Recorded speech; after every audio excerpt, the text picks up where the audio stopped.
Welcome to the Business Trendsetter podcast, where we talk about trends and how to use them to grow your business. My name is Manny Turan. And I'm Adam Hartung.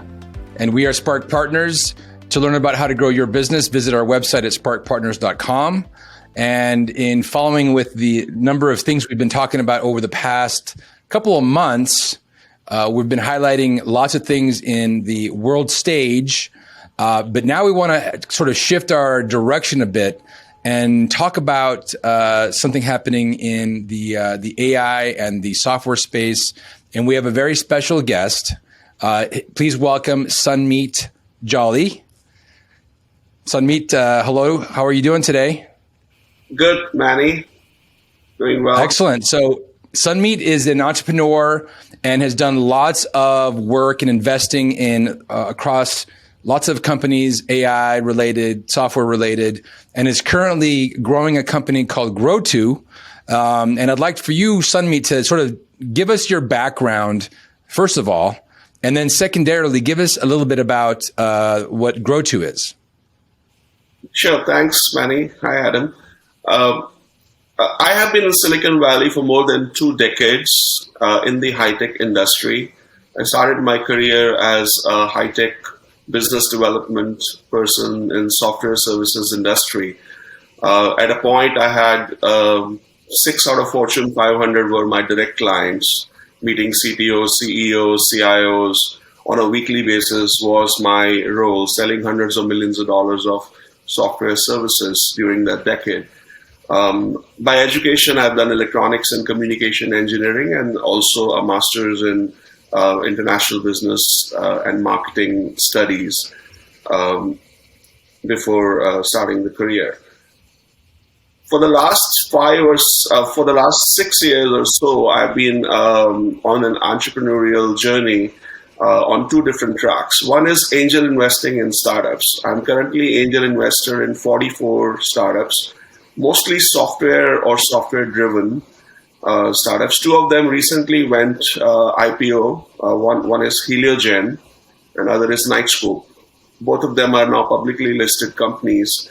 I invested in them way back in 2017. And besides these 2 public companies, I have 42 other startups. Many of them are heading towards unicorn status in the next few years. So the portfolio is doing pretty well. And having invested in 44 startups, I also get to see a lot of pitch decks on a daily basis and like to keep abreast of all the new technologies that people are innovating on and, filing patents for and inventing. So get to see a lot of talented entrepreneurs on a daily and weekly basis and see what they're doing. So I do have some good understanding of what's going on in the industry and software space. And being an investor, I also like to follow the companies that I've invested in and meet the founders when I can. On the other entrepreneurial track, I started Grotu app a few years ago. We have US patent granted for a group of productivity tools for friends and family, private social networking, helping them in planning travel and events better. We also have a second US patent, which is about to be granted in the next few weeks. We already got a notice of allowance that will allow people to download an app and share resources amongst each other in a time divide manner. So sharing of parking lots, sharing of swimming pools, sharing of tennis courts, sharing of anything that can be time divided or needs time division, instead of using an Excel sheet, or when you don't have an admin assistant managing a particular resource, like a basketball court in a school or a conference room in an office, you could actually do it yourself using that system. Just like you chat these days, you download WhatsApp and you start chatting with a group of friends, you should be able to do time division of resources using a very similar chat integrated system. And that's what that patent is about. Very close to getting granted in my hands, already allowed by the examiners. So, and we also have some international patents pending. The app has been live for several years now. we slowed down development during COVID because of absolute restriction on group travel and group events. But we will pick up speed very soon. Over 80,000 downloads so far, but we are confident that our marketing strategy is working and we can grow to millions of downloads when we step up our marketing budgets after releasing, newer versions of the product. And as far as features are concerned, currently you'll see Grotu has a potluck planner, events RSVP management, group chat, group decision making for friends and family to decide when and where to travel, what to do on the trip, how long the trip should be, how should they travel. All the decisions where people fight over a WhatsApp group or a Messenger group or Snapchat group, because these messaging tools don't give you planning and productivity tools. So our idea was that we will build a chat which has these productivity tools and planning tools built in, so people don't have to attach Excel sheets to chat. And at least for some use cases, we can take some of the traffic, which is going in through these chat systems, which are moving like 100 billion messages a day. And for every meeting we create a new chat, for every trip we create a new chat, but still we don't have those tools. We can't split expenses in WhatsApp. Right? WhatsApp is an end-to-end encrypted system. And being end-to-end encrypted, they don't see what's going on there. They can't do anything besides passing on what you have entered in your phone privately to the other side. So they can't build a ERP type system like Salesforce.com or Oracle or unless they give away encryption. So in Grotu, we can build a ERP type system for friends and family, because we can build those tools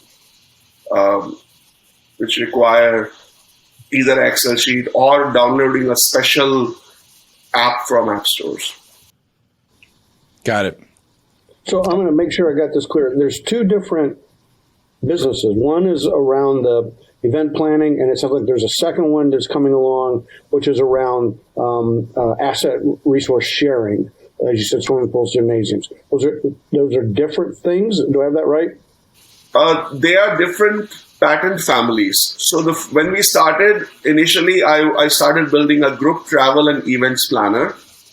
So the first 4 or 5 modules that I have integrated, for which I filed a patent back in 2019, it was granted in 2019. We filed a provisional in 2017. We filed a utility in 2018. So that was granted in 2019, and that app is live right now. So you could actually download Grotu and do your potluck management, event RSVP, group chat. You could do group expense splitting with global currency conversion, 170 plus currencies. You could do photo sharing, photo albums. All those are already released and launched and patented in US and patent pending in UK and India. There's a second family of patents which we have, which is getting granted now in US and then pending in India right now. That will have that tool, the group resource sharing. We still have to develop that tool inside Grotu. But it's going to be part of Grotu, essentially.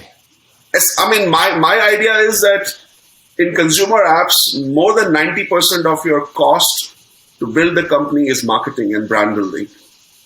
Engineering is only so much of the cost. So if you have 10 different apps to market, you are wasting resources in marketing those 10 different apps, right? But so let's we talk briefly about on their phone. People want less apps. So the people don't want to learn new apps. It's not a company telling you, hey, employee, leave that Excel sheet and come to Salesforce.com. It is home. I have a discretion. I go to TikTok or Facebook because they give me entertaining content. It's my discretion where I want to spend time and money on. So it's very hard for new apps, and that's the sad reality. There are 3 million apps on Android right now.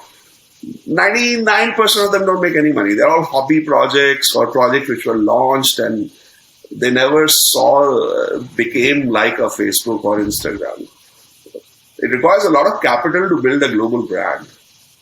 And you can't build 10 global brands one for potluck, one for expense splitting, one for, it's just not the right, and people don't want it. I mean, I don't want to learn and have 10 different apps on my cell phone, which I would be using 10 times a year, something once a week. People like to go to apps which they trust and brands which they trust and they use very, very frequently. YouTube, Gmail, Snapchat, Facebook. So to build a global brand, that's something you need to pack a lot of features together. If I was working on, planning my daughter's wedding, this would be a tool I could use to communicate with all of the people involved in planning the wedding, to get all the details worked out and hotel rooms and all that kind of thing. That would be an example of where the tool would be applied. Do I have that right? Yes, you could create a poll inside. One of the features is creating a travel poll or event poll to just find out where the group wants to head, where to conduct, the wedding, or here in this case, the decision makers are less. But when you have a group travel where 7 or 10 families are planning together, there's a lot of friction. Whether we should take a hotel or Airbnb, whether we should take a train, or how long the trip should be, what should be there's so many decisions. What should we do when we are there? One activity versus other activity. So to simplify their decision making, we have created a customizable travel poll. So that's one feature you can use. And then there's other feature which is RSVP management. Who's coming, who's not coming, who's bringing. This is a T-White-like feature which has been there, for a while. But in case of potluck items management, we could, give a complete visibility to all the people who are attending on who's bringing what to the potluck. Same thing can be done with a RSVP, a wedding registry, so people know if there is any guest things to bring on the wedding. So there can be a lot of customization and enhancements for weddings specifically. As we build out, we can do those features. But yeah, right now what we have is a general planning tool for. Okay. Well, I have 2 questions. The first of which is, how do you plan to monetize this? Are you going to charge for the app, or is it going to be some other form of advertising, whatever? And secondarily, this is where Adam and I were going to get a chance to look kind of at the customer side. We talk about 5 major trends that it was initially 4 and then 1 graduated, and that is AI, asynchronous life or communication, the gig economy, mobility, and the new grandfather in the block here is demographics. So the first of which is, let's figure out the business model. Then I want to test and look at your app as it pertains to those 5 major trends. Does that sound good, Adam? All right. Sure. From a business model perspective, right now we have 3 pricing tiers. The app is free to download and use. 75% of the tools you can actually use in the free version, which is supported by ads. So we have partnership with Google AdMob, and we are showing advertising within the free version of the app. So that's one way of monetizing the free version. Then we have a second tier where we are giving an ad-free option. So if you don't like to see ads, you could actually purchase an ad-free version. And the third tier, which we have to further develop, is the subscription model, which is monthly subscription for a higher storage limit.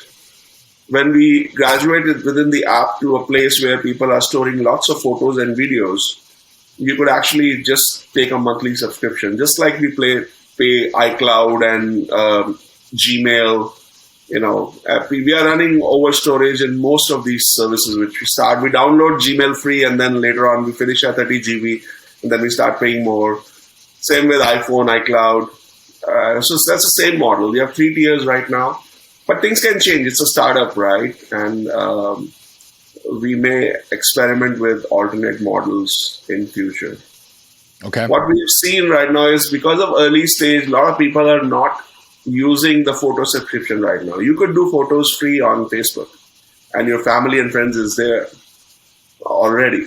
So unless we mature to a level where it's a known household brand, like iCloud is, the subscription, making money through subscription is a little difficult in the early stages.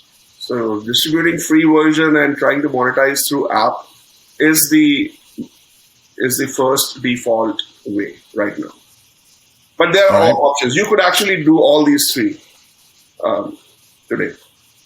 Okay, good to know. So now let's sort of shift to the other question, and maybe Adam, this would be a good time for you to ask the questions on those 5 different demographics and be able to tease it out of the app here. Well, the first thing is, it sounds like you're targeting this as a consumer product, direct-to-consumer product, as opposed to a sale to a business, a small, medium, or large business. Is that correct? The first version is targeted more at consumers, although people can do office potlucks, Christmas potlucks, Thanksgiving potlucks. You can use office administrative assistants can also use the app for using for office related coordination of travel.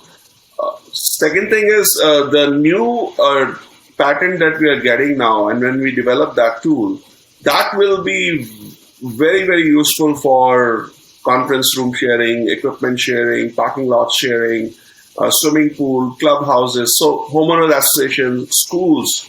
The schools share a lot of common resources with different coaches, basketball court, volleyball courts, So there can be a tiered pricing at that time when we launch more tools for small and medium businesses. It can move to a tier, just like Zoom has a tiered pricing. You download it free, let it grow free, and when people get hooked on and use higher features, then they pay you more. So we are going to have very similar pricing. Are you connecting up to any platforms like Airbnb or Uber for rooms, or to Expedia or something like that for hotel rooms? Are you hooking up to Lyft or Uber for transportation organization? So are you hooking into any of the existing apps so that some of these activities that you would use around the event would be done in app? Not yet, but that's in the plan. An affiliate revenue model where the app itself, because if people are planning travel, we have a lot of data about what they are planning and where they are going to go or where the group is headed. That data can be monetized by moving them directly into, a booking stage. But we've not reached that far. So either we can have affiliate links to Airbnb or Expedia or, other booking sites, or alternatively, we could actually sell travel within. But again, these are all separate, mature businesses. To get into anybody's business and say, I'm going to create my own, it's very difficult. So we would rather do affiliate model if we get there. Or if we are running advertising within the app, anyways, these people are. So I see Uber advertising through Google within my app all the time. When I'm using the app, I use an ad-free version, but whenever I'm testing it, I see Uber ads all the time. Because Google AI can detect that somebody is planning travel or somebody is planning something related to travel, and Google AI actually is intelligent enough to show those relevant ads to people. So there's some monetization by that. Speaking of that, are you working through the process when you watch the consumer? So the consumer has a process. They're trying to put an event together. They have all these pieces that you've talked about. Meals, hotel rooms, transportation, event locations, etc. Do you have intelligence built in that would help them make sure they touch all the bases and watch what they're doing and saying, oh, if you did this, you should do that kind of thing? Is anything like that happening? No, but that's where AI will play a big role in future. Because we will collect a lot of data. And right now we are at a stage where we're seeing what people are doing using our app. We see what data points we are collecting, and putting humans to analyze that large amount of data is very, very costly. AI can do a great job in especially the unstructured part of the data. Also, when we build our recommendation engine in future, there is a lot of travel advice scattered around the web, YouTube influencers, Instagram influencers, So many articles written on places. Travel planning is really, it takes a lot of time. I do a lot of travel. I mean, I've been to 28 countries, 46 islands. I named my company 101 Islands LLC because they have a list of 101 islands that I want to visit before I pass away. So, that bucket list and I've done 46 out of the 101. I'm a travel freak, but every time I'm deciding where to go, when to go, there's so much time it takes to. I have to watch YouTube videos, I have to read articles, I have to go and find in that destination, how should I break my time in different parts of the destination, which places I want to visit, what I don't want to miss. I may not go to that part of the world again. So I don't want to miss out on keep. So it takes a long period of time to do travel planning, then travel, a lot of research, and then booking time, finding the right hotels, finding the right prices, flights. A day here and there and a flight price can change dramatically. A little routing management. Suppose I do destination number 1 and I move that to last destination and do other destination. Price can get drastically different. So I use all these tools, Kayak, Expedia, Priceline, everything in the world. But it takes many weeks and months to plan stuff. So if we can reduce that using AI in any ways, it will be very, very big. And we are looking at that in future. There's a lot of learning going on right now. But yeah, it's in the plan. You compared this to groups, and I was wondering, do you have a notification system built in so that if you, Manny, and I are trying to plan something, as you take an action, it would either automatically notify us, or you could tell the app to notify one of us that you did something, or to maybe request a response from us? Do you have any sort of notification system built into it that would help with your communication over time? So we use push notifications of both Android and iOS. As when you get a potluck invitation, you will be notified. It appears as a red icon. How many notifications do you have on the potluck, or how many expense reports you have been invited to? So every area of the app notifies you using a red icon, and also through push notifications if you have enabled it. So we also allow you to disable the push notifications. But if you enable the push notifications, you will get a notification that you've been invited for an expense report, or a potluck, or an event, or a group travel survey, or a photo album. Each one of them has separate notification mechanism. What we do not notify you is every single chat. So because most of us now disable notifications for our chat apps, because we have friends and family all over the world. And if I open my WhatsApp notification on, I will always be getting messages from all over the world. When I'm sleeping, they are awake, and then and so much media and jokes and news and so much crap goes through chat apps these days. You don't want to read everything. To save your time, you always disable chat apps. So we don't notify you of every chat that's going on. It's purposely built to be a productivity suite, not to waste your time, right? So we notify you of critical events right now. We will never get to a point where we are sending a notification for every single chat happening. We're not building another WhatsApp. We're building what WhatsApp can't do, a productivity suite.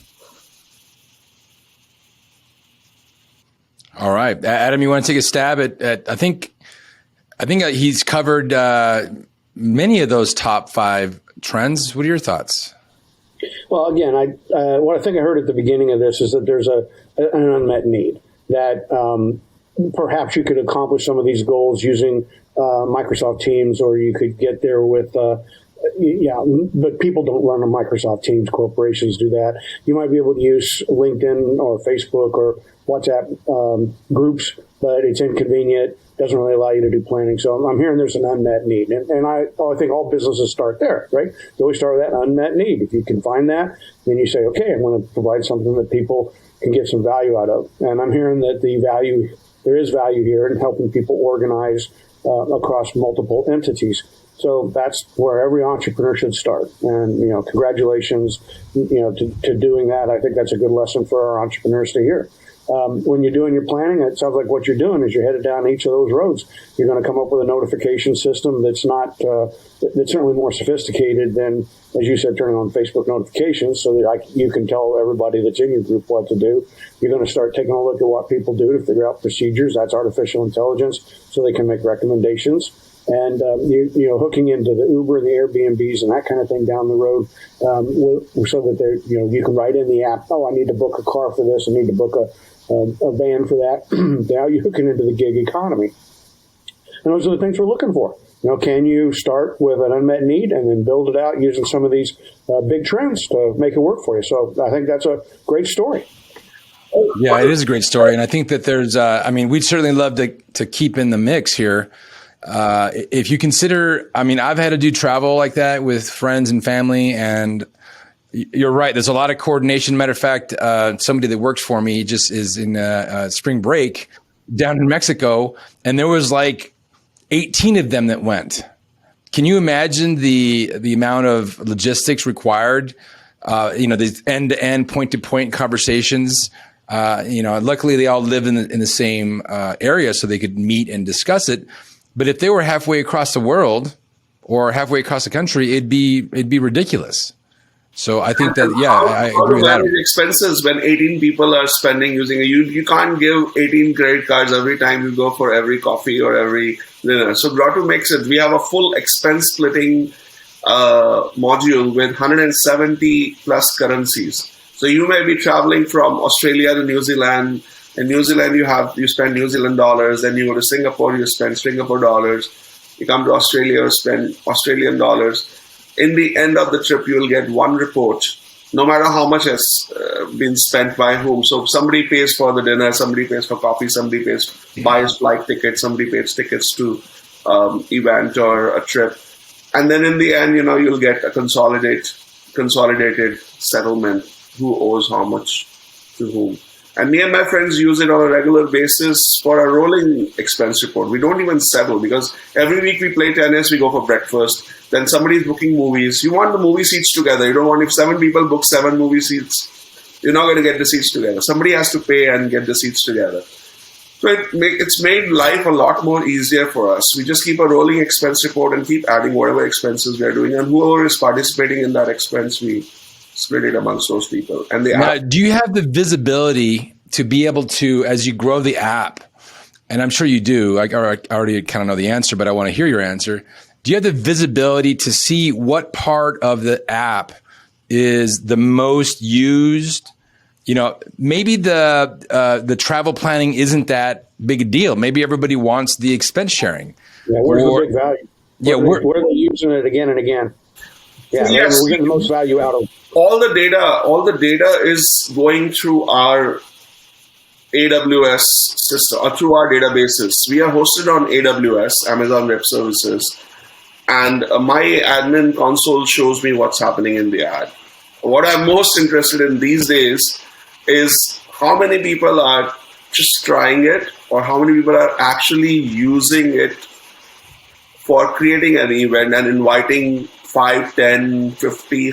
I've seen some of the people invite 100 other friends and family, because at this time I want free exposure, word of mouth, virality, so my cost of marketing comes down. You know, I can spend on Google Ads and get a lot of downloads, but there is a percentage of those downloads which actually result in actual sign-ins. There's a percentage of those which actually result in usage of the app, where they're actually doing a potluck and then some people invite just near and near. They're testing it out for the first time, you know. So they'll invite 3 or 4 of their own accounts or wife's account, something. But some people are really seriously doing stuff there. Like a lady in southern US, she arranged a poolside taco party, invited 30 other friends. You know, people doing surveys to plan the spring break trip. And all those real users are ones who lead to the virality and the growth. Because being early stage startup, you're always limited with our budgets, how much we can spend on marketing. Yes, we have visibility of every data that's going through our databases. So growth is important. And rather than talking about revenues at this stage in your life cycle, what's your growth rate in average monthly users and average daily users? We have crossed 82,000 downloads so far, out of which we have had close to 31,000 actual users signed in, which have given, where we have the names, email addresses, either they use Facebook login, Google login, or email password. Out of these 31,000, there's a certain ratio which has actually done stuff. Others have just toyed around and seen what it is and went away, and maybe they'll come back or we'll bring them back using. So to scale such an app, in later on, we have to build tools and make it more engaging. The reason why people come back to TikTok and Facebook and YouTube so often is because of videos being served there. Right now, we are not enabling video serving. That's something we will do in future when our budgets allow us to do it. Yeah, and I think that's the next big step for you is as you build up these other applications and use capabilities, it'll be tracking that average monthly user. You know, what was the number? For advertising-based products, the revenue model and the growth, it's very important to see how people are engaging, how much time they're spending on. But that's future. Right now, we need to build a differentiated product which solves a certain unmet need. You know, I can't solve a need that TikTok, YouTube, and Facebook are already fighting to solve with my limited budgets. I can give them tools which they are not giving, so that they come to me. They know my brand. And then later on, once we have critical mass, we can start monetizing using. In fact, pundits are telling me you should stop advertising on your app. You're losing initial users. Just give it out free. Initially, you're not making much money. Why are you even advertising? Just let people use it, let people spread the word. For first 2 years, sorry. You know, I think it gets back to the AMUs. It's not about revenue at this stage of your life cycle. Yes. Revenues will come, and then you want to track it. But right now, it's that average monthly users, average daily users, driving that number up, showing that's where you shows the stickiness, and then it shows the virality. And so being able to, that's your next step, you know, putting that together, being able to demonstrate people like it, and they're coming back, because that's what we want to see. 'Cause once they do that, then they get addicted, and then, you know, your revenue model can be ad-based, it can be subscription-based, you can make those things happen. Going for the revenues at this point is putting the cart in front of the horse. Right. Yeah, we need to get the brand, because we again have to fight with, you know, there's 3 million apps out there on Android. And when we crossed 50,000 downloads on Android, we already reached in the top 7% or so. I looked at some statistics. So you can see that just 50,000 downloads got us to the top 7%, which means 93% of the apps in the world don't even reach 50,000. These are school projects, college projects, hobby projects, in-between job projects, side gigs. So, but there's a brand overload. When you go and search on the App Store has to still search those 3 million to give out something. So you're fighting with all those brands which are not serious about building the next big thing. And the next big thing also requires capital. So my ability to raise capital to build this is also dependent upon how wise I use my time and money. So our patents will help, because we also have a trademark for Grotu, by the way. US PTO has granted us Grotu as a trademark in the United States. So we are safe there. We could build it like a Pepsi or a Google or whatever if we ever get there. And so it's a trademark. The first patent is granted. Second is almost there. Within the next few weeks, we'll get it. So our foundation is strong in innovating something. We will continue to innovate on the productivity tool side, and hoping that people will realize that this is something of value we are creating for them, and it becomes a household name. And then, I think we need to probably wrap this one up, Manny. Yep. Yeah. Thank you so much for your time. This is a very fascinating conversation with you, Sunmeet, and certainly would enjoy the keeping tabs on where you're going with the business. And certainly what we talk about a lot at Spark Partners is is really understanding your customers, understanding what trends are in the process with your customers, where the market's going, and then having a good understanding of the competition. So really appreciate your time, Sunmeet. Looking forward to keeping an eye on you, and we'll talk to you later. Thank you, Manny. Thank you, Adam. Thank you for inviting me and giving me the platform to talk about my brand and my initiatives. Let's keep in touch. Awesome. Very good. Thank you very much.